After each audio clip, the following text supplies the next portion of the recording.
Plaintiff Jeremy Page says he and the defendant were in the same fraternity as Judge Mathis, and that's where they met. Jeremy says prior to the defendant becoming a fraternity member, he was arrested for stealing what he thought was a real iPod, but it turned out to be nothing but a cardboard model. He's suing for a car and car repairs.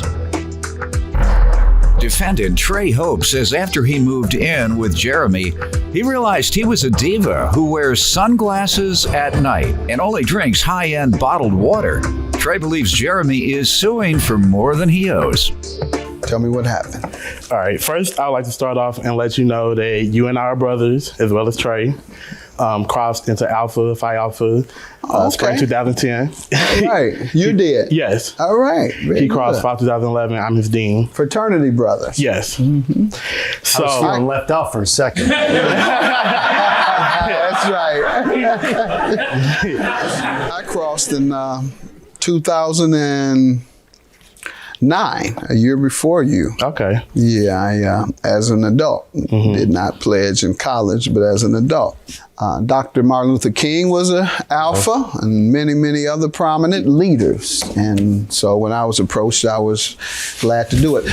Alphas were the principal leaders in the building of the King Monument in Washington, D.C. Wow. Yeah, I interned at the national office when we did the unveiling of the D.C. Monument. All right, very good. That says a lot about your character, because they principal objective is to help the community, give back the things Dr. King did.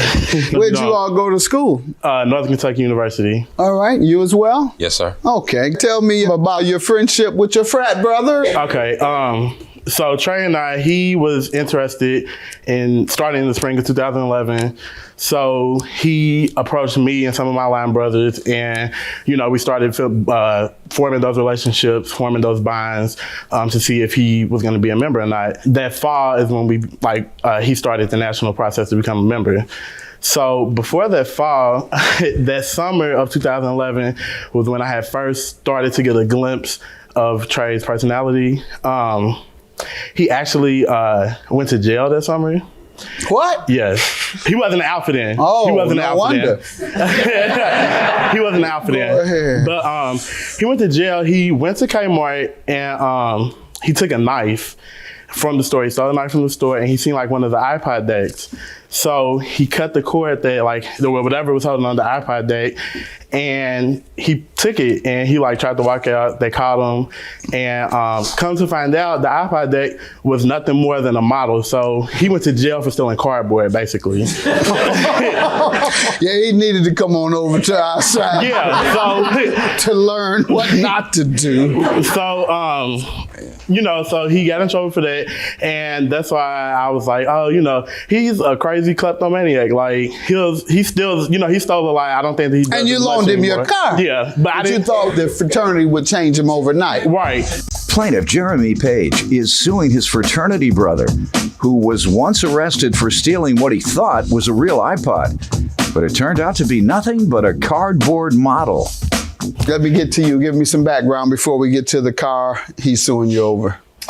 When I stole what I stole, it wasn't just the model. I also tried to steal a charger, so it wasn't as if I was just ignorant. I had critical thinking, when I was in college. So, but yeah, just our relationship. He basically said how I was interested in alpha.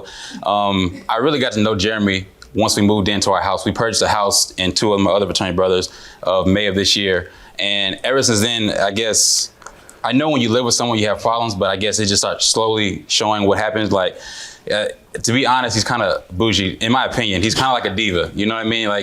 He wears shades at night, he drinks Fiji water, it's only Fiji water. It's just certain stuff like that. He feels like he's better than everyone, and it kind of just shows because it's it kind of pushes us away, and people from the outside looking in be like, you guys supposed to be brothers like this.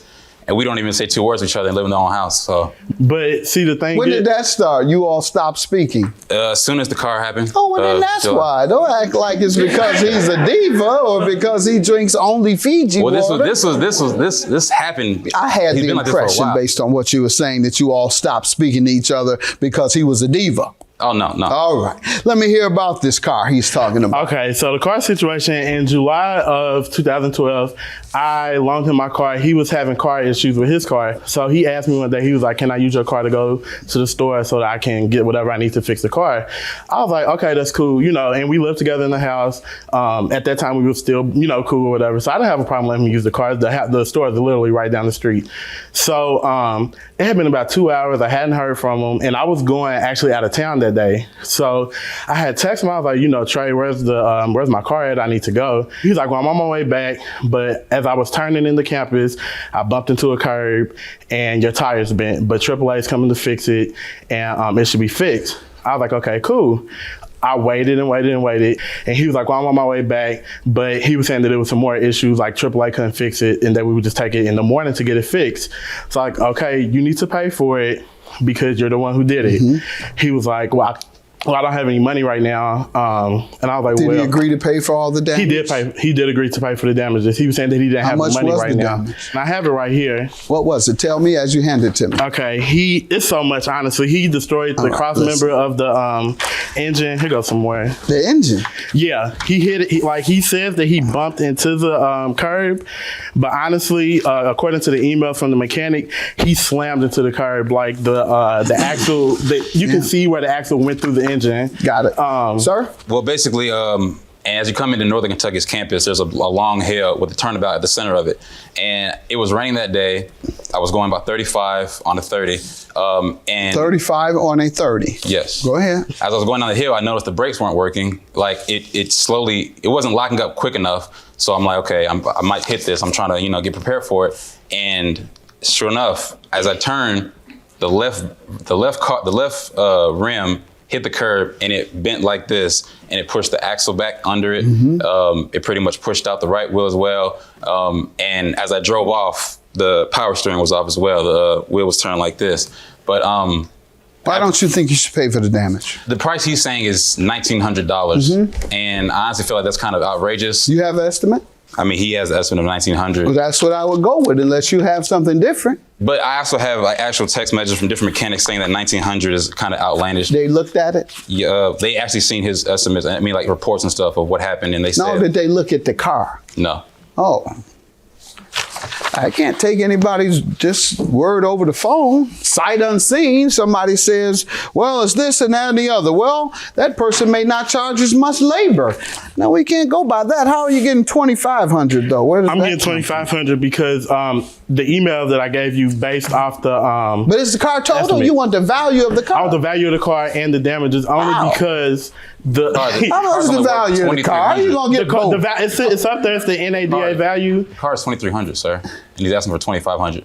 That's what I'm asking. Right. The value of the car. Of the car is between $1,300 and $1,800. Okay. I took the lower half because in the state of Kentucky, you can own the maximum you can sue for is $2,500. That's my point. Right, because with the $1,900 in damages. No. All you get is the value of a car. If the car is gone based on something he did, all you get is the value. Okay. Well, I gave you a document that had the NADA value. The only reason where's that? That's what we're gonna go with. Okay. Now the value I'll grant to you for $1,800. Have a good day. Thank you. He is one of my closest brothers, so I guess I can't let this really hold anything back. So I'll try to mend the relationship as much as I can. I mean, we live in the house together, so it's been tense, for the time since the accident until now. So hopefully we can get over it now. I mean, I don't want to continue to have a grudge with somebody I live with.